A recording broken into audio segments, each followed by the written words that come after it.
ബാബു മാ യുദ്ആ ബിഹി ലിൽ മരീദ്, രോഗിക്ക് വേണ്ടി ചെയ്യേണ്ട ദുആകൾ. റുഖിയ എന്ന് പറയുന്നത് ഇതാണ്, രോഗികൾക്ക് വേണ്ടി ചെയ്യുന്ന പ്രത്യേകമായിട്ടുള്ള ദുആകൾ.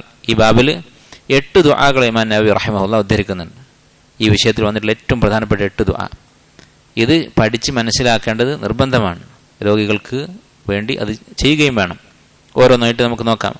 അൻ ആയിഷ റളിയല്ലാഹു അൻഹ അന്ന നബിയ സ്വല്ലല്ലാഹു അലൈഹി വസല്ലം കാന ഇദാ ഇശ്തക്കൽ ഇൻസാൻ അശൈഅ മിൻഹു, നബി സല്ലല്ലാഹു അലൈഹി വസല്ലം ചെയ്യാറുണ്ടായിരുന്ന ഒരു കാര്യമാണ്, ആർക്കെങ്കിലും എന്തെങ്കിലും രോഗമുണ്ടായാൽ, ഒരു അവയവത്തിന് വേദന ഉണ്ടായാൽ, ഔ കാനത് ബിഹി ഖർഹത്തുൻ ഔ ജുർഹുൻ, ഒരു മുറിവോ മറ്റോ ഉണ്ടായാൽ, ഖാല നബി സല്ലല്ലാഹു അലൈഹി വസല്ലം ബി ഉസ്ബുഇഹി ഹാകദ. സുഫിയാൻ ഇബ്നു ഉയൈന റഹിമഹുല്ലാഹ്, അദ്ദേഹമാണ് ഈ ഹദീസിന്റെ റിപ്പോർട്ടർ. അദ്ദേഹം പറയുകയാണ്, നബി സല്ലല്ലാഹു അലൈഹി വസല്ലം തന്റെ വിരൽ ഇങ്ങനെ ചെയ്യും എന്ന് പറഞ്ഞുകൊണ്ട് അദ്ദേഹം തന്റെ വിരല് വളഅ സബബതഹു ബിൽ അർദ്, നിലത്ത് തൊട്ടു, ഈ വിരൽ കൊണ്ട്, ചൂണ്ട് വിരൽ കൊണ്ട് നിലത്ത് തൊട്ടു.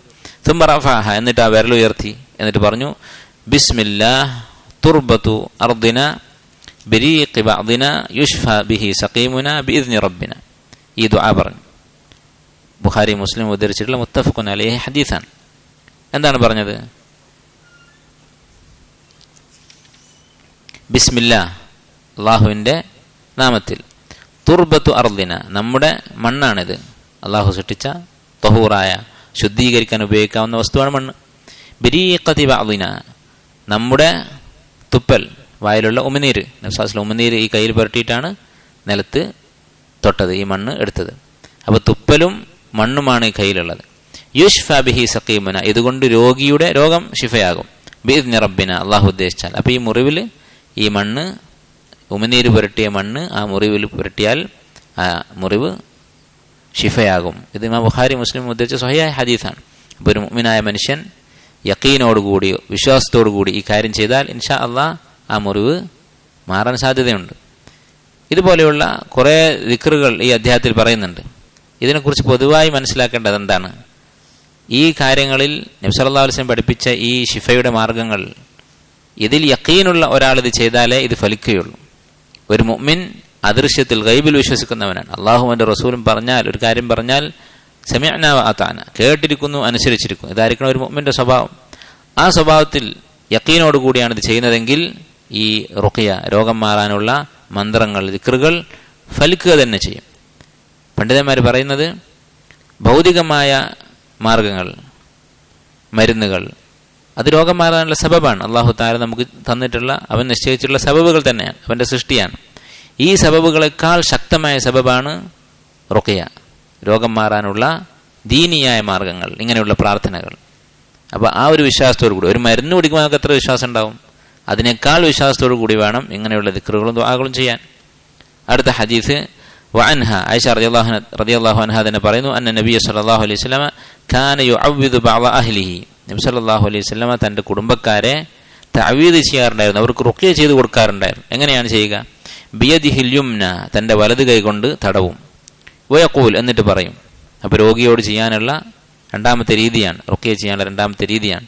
വലത് കൈ കൊണ്ട് എവിടെയാണോ ശരീരത്തിൽ രോഗമുള്ളത് അല്ലെങ്കിൽ വേദനയുള്ളത് ആ ഭാഗം തടവിക്കൊണ്ട്, അല്ലാഹുമ്മ റബ്ബന്നാസ്, ജനങ്ങളുടെ റബ്ബായ അള്ളാഹുവേ, അദ്ഹിബിൽ ബഅസ്, നീ രോഗം മാറ്റിക്കൊടുക്കണേ. ഇഷ്ഫി അൻത ഷാഫി, നീ ഈ വ്യക്തിക്ക് ഷിഫ നൽകണേ, രോഗശമനം നൽകണേ, നീയാണ് ശമനം നൽകുന്നവൻ. ലാ ഷിഫാ ഇല്ലാ ഷിഫാഉക്, നിന്റെ ശമനമല്ലാതെ മറ്റൊരു ശമനവുമില്ല. ഷിഫാഅൻ ലാ യുഗാദിറു സഖമ, ഒരു രോഗവും ബാക്കി വെക്കാതെയുള്ള പൂർണ്ണമായ ശമനം, പൂർണ്ണമായ ഷിഫ എന്നുള്ള ഈ ദുആ പ്രാർത്ഥിക്കുക. അപ്പോൾ ഈ പ്രാർത്ഥന നമ്മൾ ചിലപ്പോൾ പ്രാർത്ഥിക്കാറുണ്ട്, പക്ഷേ ഇത് പ്രാർത്ഥിക്കുമ്പോൾ കൈ ശരീരത്തിൽ തടവിക്കൊണ്ടാണ് പ്രാർത്ഥിക്കേണ്ടത്.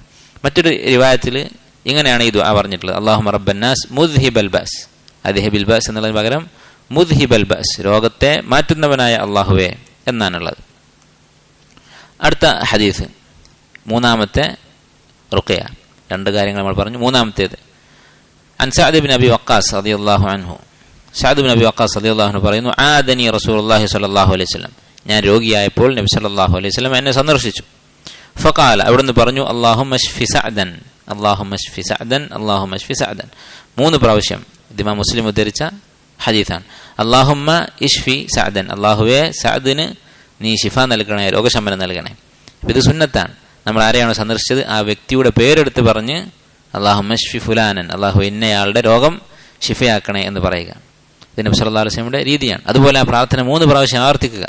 അപ്പം ആവർത്തിച്ച് പ്രാർത്ഥിക്കുക എന്നുള്ളത് അള്ളാഹുവിന് ഇഷ്ടമുള്ള കാര്യമാണ്. ഉദ്ഉ റബ്ബക്കും തദർറുഅൻ വഖുഫിയ, നിങ്ങളുടെ റബ്ബിനെ തദർറു ആയിക്കൊണ്ട് വളരെ കേണപേക്ഷിച്ചുകൊണ്ട് പ്രാർത്ഥിക്കുക. വഖുഫിയ, രഹസ്യമായി കൊണ്ട് പ്രാർത്ഥിക്കുക. അപ്പോൾ അള്ളാഹുവിന് ഇഷ്ടമുള്ളതാണ് ആവർത്തിച്ച് ചോദിക്കുക, താഴ്മയോട് ചോദിക്കുക എന്നുള്ളത്. ആവർത്തിക്കുക എന്നുള്ളത് താഴ്മയുടെ ഭാഗമാണ്. ഒരേ കാര്യം തന്നെ വീണ്ടും വീണ്ടും ചോദിക്കുക എന്നുള്ളത്. അപ്പോൾ ഇങ്ങനെ പേര് പറഞ്ഞുകൊണ്ട് അല്ലാഹു മശ്ഫി ഫുലാനൻ എന്ന് പറയുന്നത് സുന്നത്താണ്. ഇതൊക്കെ നമ്മൾ ചെയ്യേണ്ടതാണ്. രോഗികളെ സന്ദർശിക്കുമ്പോൾ നമ്മൾ ഹയാത്താക്കേണ്ട, തിരിച്ചു കൊണ്ടുവരേണ്ട സുന്നത്തുകളാണ് അല്ലേ. ഒരാൾ അവൻ്റെ സ്ഥാനം, അള്ളാഹുവിൻ്റെ മുന്നിൽ ഒരാളുടെ സ്ഥാനം അവൻ്റെ ഈമാനിൻ്റെ അടിസ്ഥാനത്തിലാണ്. അള്ളാഹുവിലുള്ള വിശ്വാസം, ഈമാൻ, അതുപോലെ നബി സല്ലല്ലാഹു അലൈഹി വസല്ലമയോടുള്ള ഇത്തിബാ, അതിൻ്റെ അടിസ്ഥാനത്തിലാണ് ഒരാളുടെ സ്ഥാനം. വേറെ ഒരാളുടെ അറിവോ അല്ലെങ്കിൽ ഒരാളുടെ മറ്റെന്തെങ്കിലും കഴിവോ ഇതൊന്നും അള്ളാഹുവിൻ്റെ മുന്നിൽ ഈ കാര്യങ്ങളുടെ അടുത്തെത്തുകയില്ല. ഇമാം ഇബ്നു തൈമിയ്യ റഹിമഹുല്ലാഹ് പറഞ്ഞ മനോഹരമായൊരു വാക്കുണ്ട്, ഇന്നമാ യർഫഉ അല്ലാഹു റജുൽ, അള്ളാഹു ഒരു മനുഷ്യനെ ഉയർത്തുക അലാ ഖദ്രി തമസ്സുഖിഹി ബിസുന്നത്തി റസൂലില്ലാഹി സ്വല്ലല്ലാഹു അലൈഹി വസല്ലം, നബി സല്ലല്ലാഹു അലൈഹി വസല്ലമയുടെ സുന്നത്ത് അവൻ എത്ര മുറുകെ പിടിക്കുന്നുണ്ട്. സുന്നത്ത് എത്ര അറിയാമെന്നല്ല, സുന്നത്ത് എത്ര കേൾക്കുന്നതെന്നല്ല, സുന്നത്ത് തമസ്സുഖ്, അതിൽ മുറുകെ പിടിക്കുക, അത് ഹയാത്താക്കുക, ജീവിതത്തിൽ പകർത്തുക, അതിൻ്റെ അളവിനനുസരിച്ചാണ് അള്ളാഹു തആല ഒരാളെ ഉയർത്തുക ദുനിയാവിലും ആഖിറത്തിലും. അപ്പോൾ ഈ കാര്യങ്ങളൊക്കെ നമ്മുടെ ഇടയിൽ നിന്ന് അസ്തമിച്ചു പോയിട്ടുള്ള സുന്നത്തുകളാണ്, അല്ലെങ്കിൽ വളരെ അപൂർവമായി കാണപ്പെടുന്ന സുന്നത്തുകളാണ്. ഇതൊക്കെ നമ്മൾ ഹയാത്താക്കുക. നമ്മുടെ കൂടെയുള്ള, നമ്മുടെ വീട്ടിൽ തന്നെ ഒരാൾക്ക് രോഗമായാൽ ഇങ്ങനെയൊക്കെ ചെയ്യുക. അല്ലാഹു മശ്ഫി ഫുലാനൻ എന്ന് പേരെടുത്ത് ദുആ ചെയ്യുന്നതാണ് മൂന്നാമത്തെ നമ്മൾ പറഞ്ഞത്. നാലാമത്തെ രീതി, റുഖയ്യയുടെ നാലാമത്തെ രീതി, ഉസ്മാൻ ഇബ്നു അബിൽ ആസ് റളിയല്ലാഹു അൻഹു പറയുന്നു, അന്നഹു ശക്ക ഇല റസൂലില്ലാഹി സ്വല്ലല്ലാഹു അലൈഹി വസല്ലം വജഅൻ യജിദുഹു ഫീ ജസദി, തൻ്റെ ശരീരത്തിൽ ഒരു വേദനയുണ്ട് എന്ന് നബി സല്ലല്ലാഹു അലൈഹി വസല്ലമയോട് പരാതി പറഞ്ഞു. അപ്പോൾ ഇതിൽ നിന്ന് എന്ത് മനസ്സിലാക്കാം? അള്ളാഹുവിൻ്റെ ഖദറിനോടുള്ള പ്രതിഷേധമല്ലാതെ, അള്ളാഹുവിൻ്റെ വിധിയിൽ ഒരു അതൃപ്തി പ്രകടിപ്പിക്കുന്ന രൂപത്തിലല്ലാതെ, ഒരു മടുപ്പും വിരോധവും ഒന്നും കാണിക്കാതെയാണെങ്കിൽ നമുക്ക് നമ്മുടെ രോഗത്തെക്കുറിച്ച് ഒരാളോട് പറയാം. എനിക്ക് ഇന്ന അവയവത്തിന് രോഗമുണ്ട്, അല്ലെങ്കിൽ ഇന്ന അസുഖമുണ്ട്, അത് വേദനയുണ്ട് എന്ന് പറയുന്നതിൽ തെറ്റില്ല. അങ്ങനെ ഇദ്ദേഹം നബി സല്ലല്ലാഹു അലൈഹി വസല്ലമയോട് പറഞ്ഞു. ഫഖാല ലഹു റസൂലുള്ളാഹി സ്വല്ലല്ലാഹു അലൈഹി വസല്ലം, അവിടുന്ന് പറഞ്ഞു, ളഅ യദക അലല്ലദീ യഅലമു മിൻ ജസദിക്, നിന്റെ ശരീരത്തിൽ എവിടെയാണോ വേദന അവിടെ നീ കൈവെക്കുക. വഖുൽ, എന്നിട്ട് നീ പറയുക, ബിസ്മില്ലാഹി സലാസൻ, 3 പ്രാവശ്യം ബിസ്മി ചൊല്ലുക. ബിസ്മില്ലാഹ് ബിസ്മില്ലാഹ് ബിസ്മില്ലാഹ് എന്ന് പറയുക. വഖുൽ സബ്അ മറാത്ത്, എന്നിട്ട് 7 പ്രാവശ്യം ഇങ്ങനെ പറയുക, അഊദു ബിഇസ്സത്തില്ലാഹി വഖുദ്റതിഹി, അള്ളാഹുവിൻ്റെ ഇസ്സത്ത്, പ്രതാപം കൊണ്ടും അവൻ്റെ ഖുദ്റത്ത്, അവൻ്റെ കഴിവ് കൊണ്ടും ഞാൻ കാവൽ തേടുന്നു. മിൻ ശർരി മാ അജിദു വ ഉഹാദിർ, ഞാൻ അനുഭവിക്കുന്നതും ഞാൻ പേടിക്കുന്നതുമായ ഷർറിൽ നിന്ന്, ഈ രോഗത്തിൽ നിന്ന്, അതുപോലെ ഈ രോഗം ഒരുപക്ഷെ വർദ്ധിച്ചാലുണ്ടാകുന്ന ബുദ്ധിമുട്ടുകളിൽ നിന്നുമെല്ലാം ഞാൻ അള്ളാഹുവിനോട് കാവൽ തേടുന്നു എന്ന ഈ ദിക്ർ 7 പ്രാവശ്യം പറയുക. ഇത് നാലാമത്തെ രീതിയാണ്. അടുത്ത ഹദീസ്, അൻ ഇബ്നു അബ്ബാസ് റളിയല്ലാഹു അൻഹുമ അൻ നബി സല്ലല്ലാഹു അലൈഹി വസല്ലം ഖാൽ മൻ ആദ മരീദൻ ലം യഹ്ദുർഹു അജലു, ആരെങ്കിലും ഒരു രോഗിയെ സന്ദർശിച്ചു, അവൻ്റെ ആയുസ് എത്തിയിട്ടില്ല, മരിക്കാറായിട്ടില്ല, അള്ളാഹു അവൻ്റെ മരണം തീരുമാനിച്ചിട്ടില്ല, അല്ലെങ്കിൽ ആ ദിവസം മരിക്കണമെന്ന് അള്ളാഹു തീരുമാനിച്ചിട്ടില്ല എന്ന് വിചാരിക്കുക. ഫഖാല ഇൻദഹു സബ്അ മറാത്ത്, എന്നിട്ട് ആ രോഗിയുടെ അടുത്തിരുന്ന് അവൻ 7 പ്രാവശ്യം ഇങ്ങനെ പറഞ്ഞു, ഈ ദിക്ർ ചൊല്ലി. എന്താണ്? അസ്അലുല്ലാഹൽ അളീം റബ്ബൽ അർശിൽ അളീം, എല്ലാ മഹത്വത്തിനും ഉടമയായ, അർഷിൻ്റെ ഉടമയായ അള്ളാഹുവിനോട് ഞാൻ ചോദിക്കുന്നു, അൻ യശ്ഫിയക, നിനക്ക് ശിഫ നൽകാൻ വേണ്ടി, നിന്റെ രോഗം മാറ്റാൻ വേണ്ടി. ഈ ദിക്ർ അസ്അലുല്ലാഹൽ അളീം റബ്ബൽ അർശിൽ അളീം അൻ യശ്ഫിയക എന്നുള്ള ദിക്ർ 7 പ്രാവശ്യം ഒരാൾ ചൊല്ലിയാൽ ഇല്ല ആഫാഹുല്ലാഹു മിൻ ദാലിക്കൽ മറദ്, ആ രോഗത്തിൽ നിന്ന് അള്ളാഹു അവന് ശിഫ നൽകിയിരിക്കും എന്ന് നബി സല്ലല്ലാഹു അലൈഹി വസല്ലം പറഞ്ഞു. ഇമാം തിർമിദി റഹിമഹുല്ലാഹ് ഉദ്ധരിച്ചതും അതുപോലെ തന്നെ ഇമാം ഹാക്കിം റഹിമഹുല്ലാഹ് സഹീഹ് എന്ന് പറഞ്ഞിട്ടുള്ള ഹദീസാണ്. അപ്പോൾ ഇത് 5ാമത്തെ രീതിയാണ്. ഇത് വളരെ പ്രധാനപ്പെട്ട ഒരു റുഖ്യയാണ്. കാരണം ആ രോഗം മാറുമെന്ന് ഉറപ്പാണെന്നാണ് വിശ്വാസം പറഞ്ഞത്. അപ്പോൾ ചിലപ്പോൾ രോഗം മാറാത്ത അനുഭവങ്ങളുണ്ടല്ലോ, അതെന്തുകൊണ്ടാണ്? ഒരു പക്ഷേ പറയുന്നയാളുടെ ഇഖ്ലാസിൻ്റെ കുറവുകൊണ്ടായിരിക്കും. അതല്ലെങ്കിൽ അള്ളാഹു തആല ദുആക്ക് ഉത്തരം ചെയ്യുന്ന കാര്യത്തെക്കുറിച്ച് പറഞ്ഞൊരു ഹദീസ് ഉണ്ട്. അള്ളാഹു 3 രീതിയിൽ ഉത്തരം ചെയ്യും. ഒരുപക്ഷെ ഇതിനേക്കാൾ വലിയ ഖൈർ അള്ളാഹു തആല വ്യക്തിക്ക് മറ്റെന്തെങ്കിലും നൽകാൻ തീരുമാനിച്ചിട്ടുണ്ടാകും. ഏതായാലും ഇത് പ്രധാനപ്പെട്ട ഒരു ദിക്റാണ്. അടുത്തത്, വഅൻഹു അന്ന നബി സല്ലല്ലാഹു അലൈഹി വസല്ലമ ദഖല അലാ അഅറാബിയ്യിൻ യഊദുഹു, ഇബ്നു അബ്ബാസ് റളിയല്ലാഹു അൻഹു പറയുകയാണ്, നബി സല്ലല്ലാഹു അലൈഹി വസല്ലമ ഒരു അഅറാബിയെ സന്ദർശിച്ചു, രോഗിയായ ഒരു അറാബിയെ. നോക്കൂ, നബി സല്ലല്ലാഹു അലൈഹി വസല്ലമ എത്രമാത്രം വിനയം കാണിച്ചിരുന്നു. അറാബി എന്ന് പറഞ്ഞാൽ നമ്മുടെ നാട്ടിൽ നിന്ന് ആദിവാസി എന്ന് പറയുന്ന പോലെ ഒരാൾ, അങ്ങനെയുള്ള വിവരവും വിദ്യാഭ്യാസമില്ലാത്ത ഗ്രാമീണനായ ഒരു വ്യക്തി രോഗിയായി എന്നറിഞ്ഞപ്പോൾ നബി സല്ലല്ലാഹു അലൈഹി വസല്ലം സന്ദർശിച്ചു. എന്നിട്ട് വകാന ഇദാ ദഖല അലാ മൻ യഊദുഹു, അങ്ങനെ സന്ദർശിച്ചാൽ നബി സല്ലല്ലാഹു അലൈഹി വസല്ലം പറയുമായിരുന്നു ലാ ബഅസ് തഹൂറുൻ ഇൻഷാ അല്ലാഹ്, ലാ ബഅസ്, ഒരു കുഴപ്പവുമില്ല എന്ന് പറഞ്ഞാൽ ഈ രോഗം കൊണ്ട് ഇൻഷാ അല്ലാഹ് ഒരു ഉപദ്രവം ഉണ്ടാവുകയില്ല. തഹൂറുൻ, ഈ രോഗം നിന്റെ പാപങ്ങൾ പൊറുക്കാൻ കാരണമാകും, ശുദ്ധീകരിക്കാനുള്ള കാരണമാകും.